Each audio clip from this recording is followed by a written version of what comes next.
Let's go over how to add color to our Romero Britto dog or cat. Once you are finished with your outlining and all of your patterns, then you can begin adding color. Remember that you need about 15 to 20 sections in the background around your animal and about 15 to 20 sections as well inside your animal's shape. You also should have a thick Sharpie outline around the outside of the animal to make it really stand out from the background. All of your patterns should be drawn in Sharpie so that they will show up when we add color. And then remember, you need to have about half of your sections filled with patterns. Remember not to do too many patterns around your animal's face because it can take away from the details of the eyes, nose, and mouth. To add color inside our animal, we are going to use markers. And then when we work on the background, we're going to use watercolors. So I'm thinking about my colors here, and I'm going to use mostly warm colors on the inside of my animal. And then I'm going to use mostly cool colors on the background area around my animal. That way my dog will stand out from the background. So I'll have a warm colored dog and a cool colored background. Now you don't have to do that exactly, but it's a good idea to think about how your colors will make each other stand out. If you're putting a lot of blue sections in this ear and then you have blue all around the background, that might not make those areas stand out a lot. We want the dog or cat to pop out from the background. So think about making them a different set of colors. Here I'm using brown, which is not necessarily a warm color, but dogs and cats are neutral colors. So browns and grays and blacks are also okay to add on your animal if you want. I'm going to use a combination of warm colors and some neutral colors, which are those browns, grays, blacks, and tans on my dog. And when I'm coloring, I'm trying to color with lines of color. I'm not going back and forth really fast with my marker.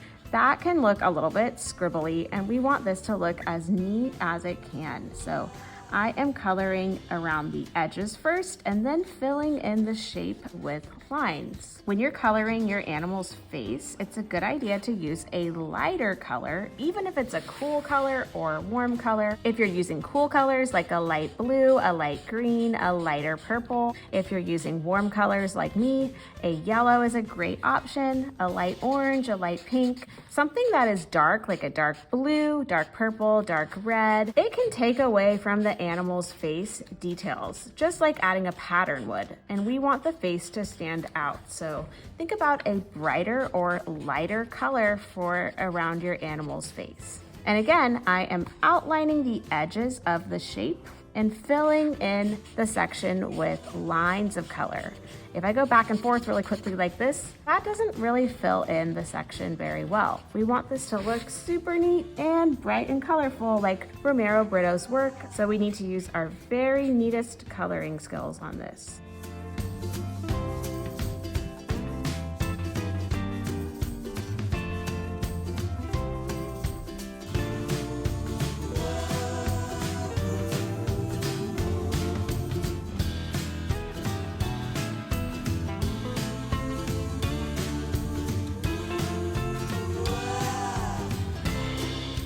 Now I've finished coloring in my dog with markers using mostly warm colors. I also used a few neutral colors like gray and a shade of brown. Notice that I left a few spots white that had a good amount of pattern in them. So this spot on my dog's head has some rainbow shapes, but it has a lot of black and white already.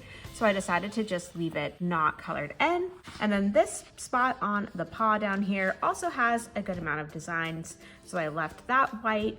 And then this area with the hearts, I colored the hearts in, but I'm leaving the background white. And this area with the wavy stripes, I left it as pink and white. You shouldn't leave too much white, but you can leave a little bit white because we do see that in Romero Britto's artwork. Now I can move on to the sections in my background. And my plan for these colors is cool colors mostly. We're going to use a different set of materials for our background. We're going to use watercolors and crayons to color in any of the small details in our patterns. So like these little triangle shapes, I'm coloring them in with a dark blue crayon. And when I paint around them with watercolor, the crayon will resist watercolor. Crayons are made of wax and watercolors are mostly water with a little bit of color. So the color from my crayon will stay on the paper and the watercolor will just kind of go around it. So I can paint right over these triangle shapes and the blue crayon will show through. So you should color in any small little details in your patterns in your background. Now, some of your patterns, you may have nothing to really color in. Like for example, this snowflake pattern, I don't really need to color that in. I could just paint over that area. Or this pattern with lines, I don't really have anything to color in with crayons here, but the cloud shapes I could color in, the flower shapes I could color in, my donut pattern down here at the bottom, I could color that in. And even these dots if I wanted to. You could decide what works best for your pattern, but it is a good idea to color in a few things with crayons so that they really stand out. We're only using the crayons in the sections of our background, not inside of our animal's shape. So markers for the inside of the animal and crayons for little details in your background and watercolors for the rest of the sections in your background. So I'm gonna go through and color in all the things that I want to be colored with crayons first. Then I can paint as my last step. The reason I'm doing the crayon step first is because it's hard to color around a wet area of your paper. So you should do all the work with your dry art materials first, like your markers for the inside of your animal and crayons for little details in your background sections, and then work on the watercolor paint as the last step of your project.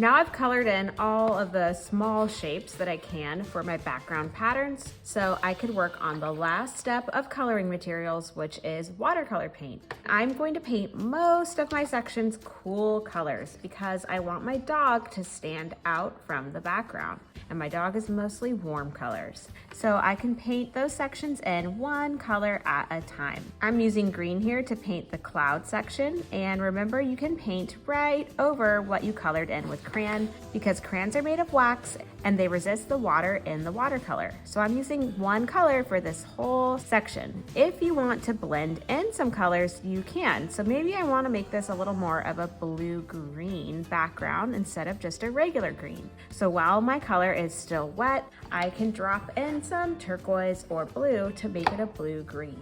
That's called using the wet on wet watercolor technique, when you blend two colors together by using a lot of water. Make sure you do this before your color has dried or the colors will not blend as well together. That's why it's called wet on wet watercolor. So then I could move on to painting another section.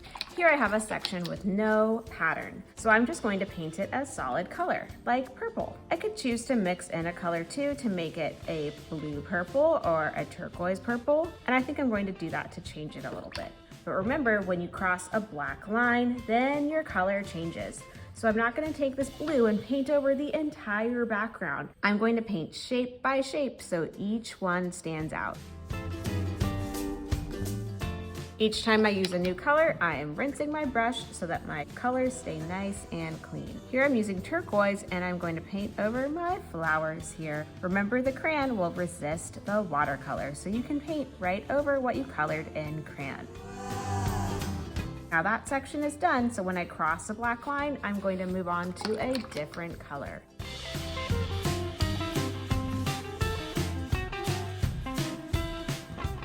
I hope you have fun working on adding color to your Romero Britto animal. I can't wait to see how it turns out.